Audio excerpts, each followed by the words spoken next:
UEFA national ലീഗിന്റെ വാശിയേറിയ final മത്സരം. ആ വാശിയേറിയ ഫൈനൽ മത്സരത്തിൽ 11 വ്യത്യസ്തമായി ഒരു കാഴ്ച കണ്ടു. Yes, he is praying like a മുസ്ലിം.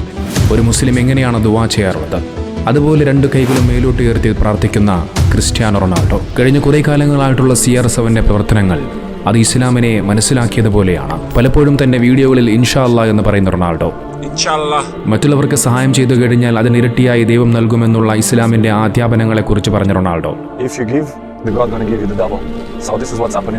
11 വ്യത്യസ്തമായി സൗദി അറേബ്യയുടെ മൈതാനങ്ങളിൽ സുജൂദ് ചെയ്ത റൊണാൾഡോ ദേഹത്ത് ടാറ്റു അടിക്കാത്ത, മദ്യപിക്കാത്ത, അത്തരത്തിൽ ഇസ്ലാം നിഷിദ്ധമാക്കിയ ഒരു കാര്യങ്ങളും പിൻപറ്റാത്ത ആ മനുഷ്യ സ്നേഹി ഇസ്ലാമിലേക്ക് കടന്നു വരുവാൻ താല്പര്യം പ്രകടിപ്പിക്കുന്നുവെന്ന് പറഞ്ഞു വെച്ചത് റൊണാൾഡോയുടെ സഹകളിക്കാരനായ അൽ നസർ ക്ലബിന്റെ ഗോൾ കീപ്പറായിട്ടുള്ള വലീദ് അബ്ദുള്ളയായിരുന്നു. എല്ലാവരെയും ഒരുപോലെ കാണുന്ന ആ മനുഷ്യ സ്നേഹിക്ക് അള്ളാഹു ഹിദായത്ത് കൊടുക്കട്ടെ എന്ന് നമുക്ക് പ്രാർത്ഥിക്കാം.